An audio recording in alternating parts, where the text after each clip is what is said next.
excited about these, you guys. I'm really on a roll. I don't want to jinx it, but I've had some really good luck with my knitting projects recently.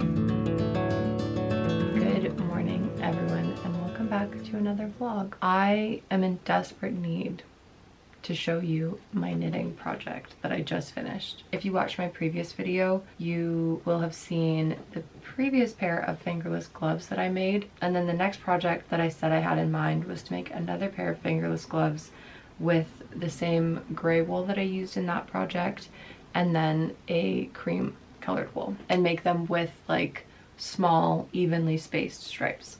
And so I did that. I finished them last night, and I am so obsessed with how they turned out. Look at how cute they are. This was the first time that I've done an evenly spaced stripe like this. I just learned how to do stripes on the last project. This was a really great way to get me used to being able to count rows, which I said in the last video I've been having trouble with because each stripe is only 2 rows.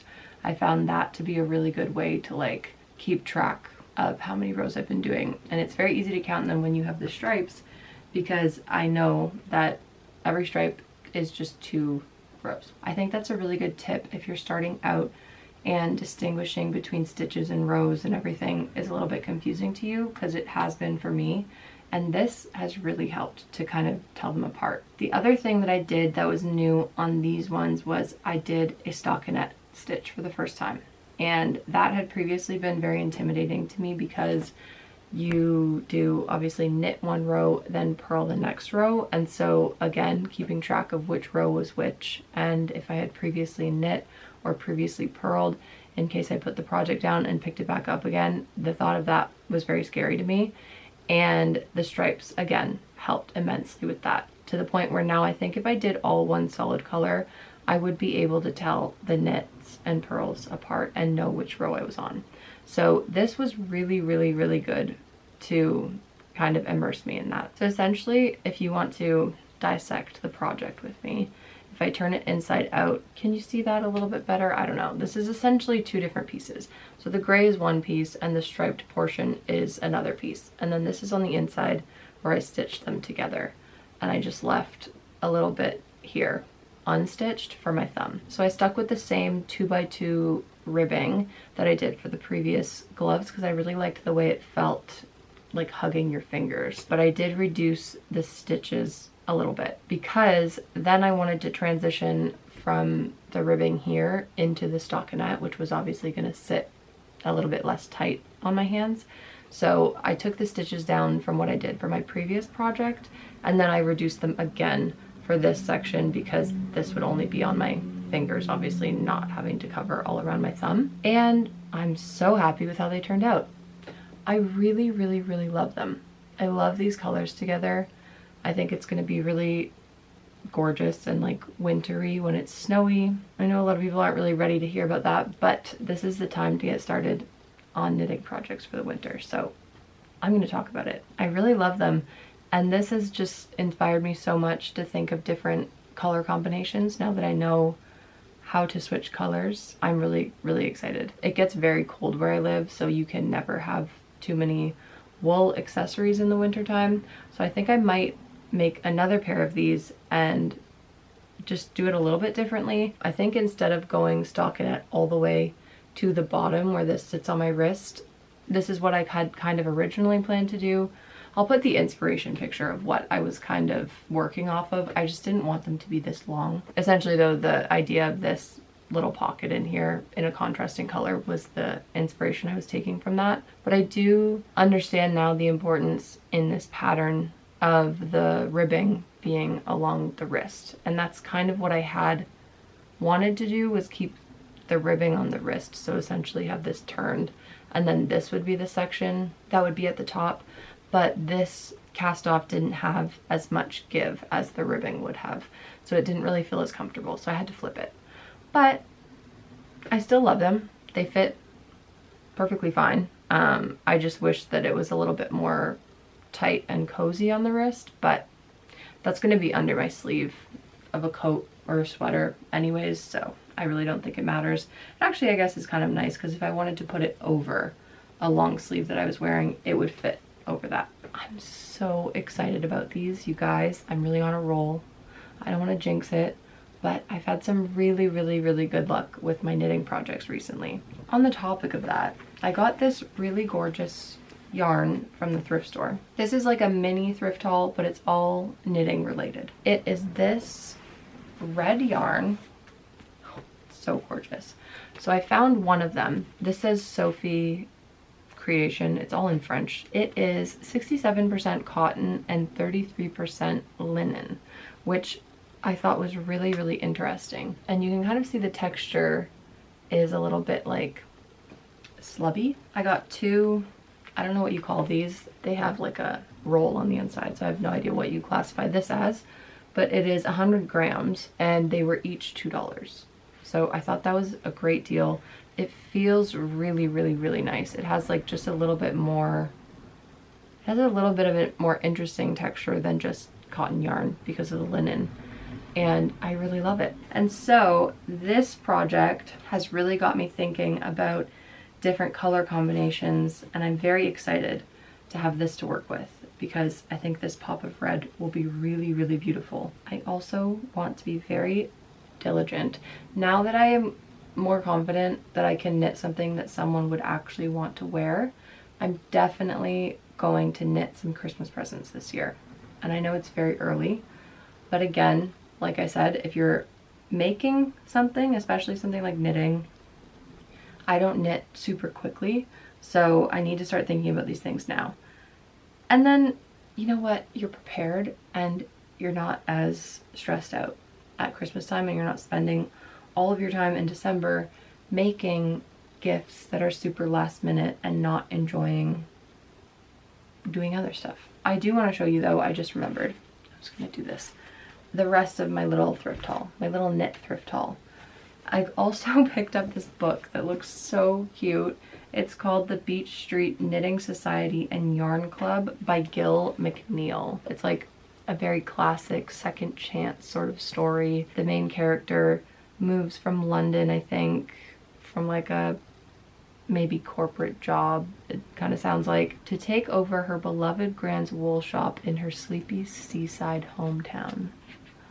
That sounds so perfect. There's a knitting group that like meets in the book, so I think it's just kind of, you get a glimpse into all of these people's lives. There seems like there's a little bit of romance, and when I was flipping through this, one of the chapters began on Christmas Eve. So I think if I start this in like, maybe not quite yet, that was like in the middle of the book. So I feel like if I start this soonish, it could possibly be a good fall, just generally cozy read. And it looks very like light and easy. Maybe I'll start this today. Should I make this a knitting vlog? The last thing that I got, I don't actually know if this is knit as much as it is woven, but you get the gist. It's this really, really gorgeous wool. It has like a drawstring closure on the top. I love it. It's got ducks on it. I love that. And then it's made in Ecuador, I believe, and it has the tag in there that says 100% wool. This was $2. So I thought that this would be a really fun bag to keep extra yarn or like a project to have on the go in or something like that. Another project that I really want to get started on and kind of figure out my plan for is some knit headbands, because I just recently got my hair cut a couple days ago and I have these new sort of bangs. I don't really know if everyone would consider these bangs because they're not that short, but like they're short enough they don't go back. I'm very prone to sensory overload, so the only thing that I was apprehensive about, I really wanted some sort of bangs, but the only thing I was apprehensive about was just getting like irritated with them in my face. So then I just decided I'll just get them, but then I have to make some headbands so that I always have the option to just pop them out of my face. So I would like to knit some. I'll put some inspiration pictures of like what I have in mind here.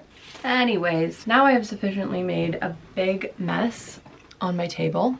So I'm gonna clean this up and cast on a new project. I find that to be the absolute most intimidating part, and trying to get me to decide what to actually do, I swear it can take longer than doing the actual project sometimes. If you missed it also from the previous video, this is my other pair of fingerless gloves. So you can kind of see the difference in patterns and how I took these skills and kind of added on to them. It's really fun to like watch my progress like this because I haven't taken up a new skill in a long time. It feels like something like sewing is so inherent because I've been sewing since I was a kid. So it's really cool to actually be like, look at my first, second, third, fourth knitting projects and like track my progress because I haven't had that in quite a while. So I've been loving it.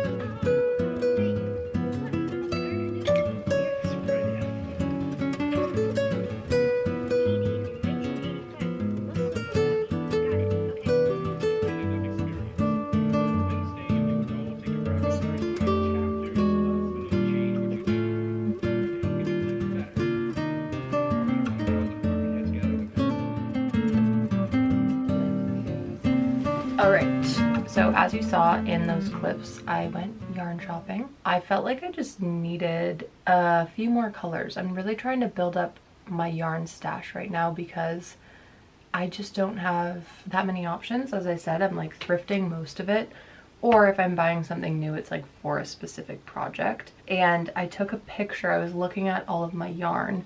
Sometimes when I'm doing something creative, especially when it involves color, like if I'm sewing something, or if I'm trying to rearrange a room and like decorate it, I really like to take a picture on my phone and then look at the picture, because for some reason I feel like just changing the perspective a little bit, it kind of helps to be able to see. It feels like more of an overview and you can kind of see what's missing a little bit more than you can with your actual eyes for some reason. So I took a picture of all of the yarns that I had to choose from this morning, and I'll put the picture here. You can see it's very like red, green, and like neutral, mostly cream and white heavy. I don't really wear a ton of color, so these do happen to be colors that I wear frequently, mostly neutrals, and I love a pop of green or red. So it's not like I won't use these yarns, but I was just feeling like I wanted maybe a couple more options of things that could give my projects a little bit more depth in terms of color. So I picked up this very large thing. I don't know how to distinguish between different sizes of yarns, like a skein versus a ball versus what is this, because this seems bigger than anything I've called a skein, so I don't know. But I got this really, really gorgeous, it's just a brown wool. It is Lion Brand Yarns Fisherman Wool. This is the label. I think this is like pretty readily available at craft stores. And then I also got this. I had been really wanting to get a dark teal at some point. I kept seeing really, really beautiful ones, especially in wool. This one is cotton, which I don't mind at all because I wanted to incorporate some cotton yarn into the next pair of fingerless gloves I made, just to see if I liked that. I absolutely love these together. I just have been really into this idea of mixing like a jewel tone with either like a brown like this or a gray. This was the gray that I used. You can't really see the colors perfectly because the lighting is kind of silly in here, but this was the gray that I used for the other previous projects, and combining this with this green made me just think I need to do something more bold than this and have the contrasting color be either a gray or this brown I really love. And since it's wool, it's got a lot of dimension to it. There's a decent amount of variance in coloring in the yarn, which I really, really like, mixed with this being like very, very stark one color. I'm excited to play around with that idea of like a very bold jewel or almost neon-y sort of color with something very drab, because I like that contrast. I also thought these two together, this is the cotton linen one I was talking about, I think that is a very fun contrast. Maybe even held together so it's kind of speckly. Recently I made this little notebook. I am a notebook freak. I love notebooks, I love stationery, but they're expensive and I do feel kind of wasteful sometimes when I just buy a new notebook, just because I feel like having the feeling of a new notebook. Recently I wanted to make like a little small notebook that I could fit in my purse, and by small I mean size, but also the amount of pages. I had all this craft paper of like a really unique size. It was like packing paper for something, and it ended up folding down to make this very interesting size. This is probably like, I don't know, 3 by 6. And I've been looking at these traveler's journals that I think have become pretty popular. I really like the scale of that. When I made this scale, it just folded into this size, and I thought, oh, that's perfect. It's literally like a dupe of that. And I actually really like writing on the craft paper. But what I did do is a section specifically to write down like current creative ideas that I have. I store most of my ideas on Pinterest. I don't really like that because I kind of just use an image to like help me remember something that I was thinking. And sometimes it's kind of completely unrelated to what the image actually is. So when I look at it ages later, I'm like, why did I save this? I have been writing down everything that I've been doing with these gloves. The first iteration, it was basically just the same stitch the whole time, so I didn't really have to write that down. But with these ones, I wrote down every step. I wrote down the idea, and then what I actually did, and how that had changed from what I sort of originally thought. And then I did the same thing for these ones that I casted on today. For these, I thought I would attempt a 1x1 ribbing because I've never done that before. And I really wanted to see how the texture of that would look lined up with a 2x2 ribbing. So my plan, and I'll show you my progress so far, which you've obviously already seen because you've been watching the video, but I love these colors together. So this section here, I casted on, and then I did 5 rows of the 1x1 ribbing just in the brown. Then I started the stripes with the teal color in the 2x2 ribbing, and I'm doing 2 rows per each stripe. And then I'm gonna work that all the way up my hand. I'm not sure how much it will take yet. I might make these like a little bit shorter than the other ones, like maybe more like this kind of size as opposed to this, so they just won't go like as far up my wrist. Basically, I'll work that all the way up as far as like here, and repeat this 1x1 ribbing on the edge. All in all, I'm very pleased with myself and very, very, very happy that I've been writing everything down so that I can look back on this. I am always so thoroughly impressed when I go look at like old things of my grandma's or my great-grandma, and they always write down their knitting patterns. For the longest time I couldn't understand what any of them meant because like the short forms made no sense to me, but I always just thought it was so impressive because as someone whose background is in sewing, your patterns are so much more physical. Like it doesn't matter if you write it down to a certain extent, like what matters is the measurements that are on paper literally in front of you cut. So it always amazed me, even as a child, looking at my grandma's knitting patterns, like that you could just write it down and then it translates into real life. Like that always blew my mind. So I'm very happy to be having like a small start with that. This is not anything advanced, but let this be your encouragement if you are a beginner knitter. If you've never knit and you really want to try and you think it's very intimidating, all of these things, like I think these are pretty cute projects. They're so accessible to a complete beginner. Like literally, if you've never knit anything, I think you could easily knit a pair of these. So if you want a tutorial, I'm not the most qualified person to give a knitting tutorial, but I could show you how I accomplished these. I'm going to call it for the day because I want to go to my bed and read Legend Born because I just started that book this week and I'm loving it. I might also bring knitting book with me just to see if I want to kind of crack it open and read a couple chapters.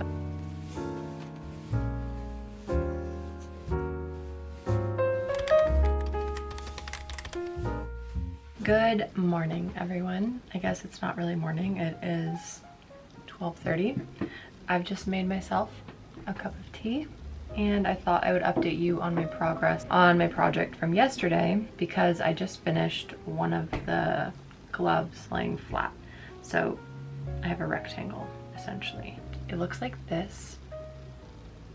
I'm so happy with how these colors look together, and specifically I really like the use of the cotton yarn in that teal and just the really bright solidness of the color because it just shows the stitches so nicely. Oh, I forgot to grab my notebook to update this, but I did 5 rows of a 1x1 ribbing on the top here, so that's going to be the piece that goes on my wrist. For the stripes I switched to the 2x2 ribbing. I think I explained this yesterday.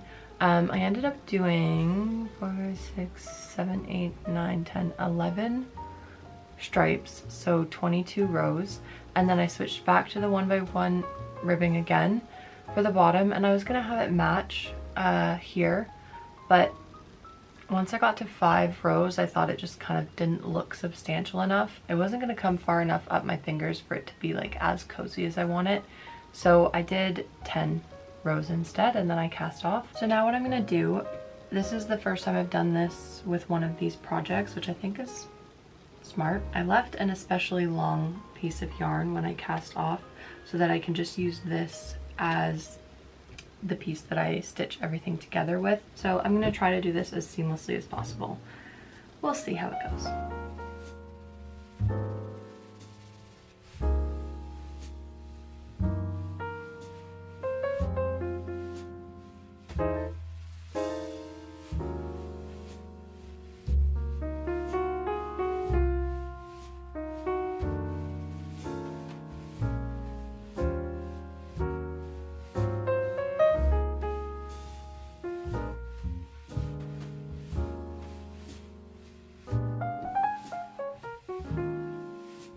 I love these so much. Oh my god. I think the color is just so gorgeous. Oh my goodness. I did a better job with the seaming. I don't think you can really even tell that much on the camera. I think it looks better. So that is one hand down.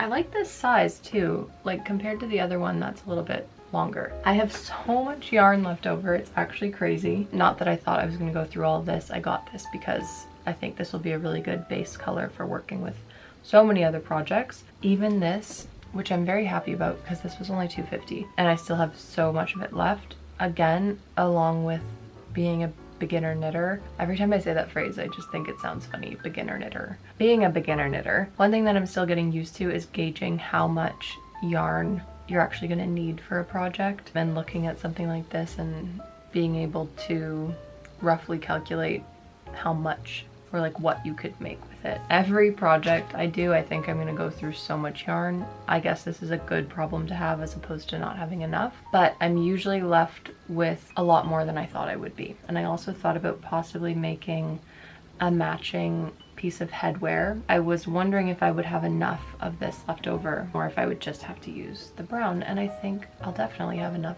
to do something for my head to match this. So that's fun.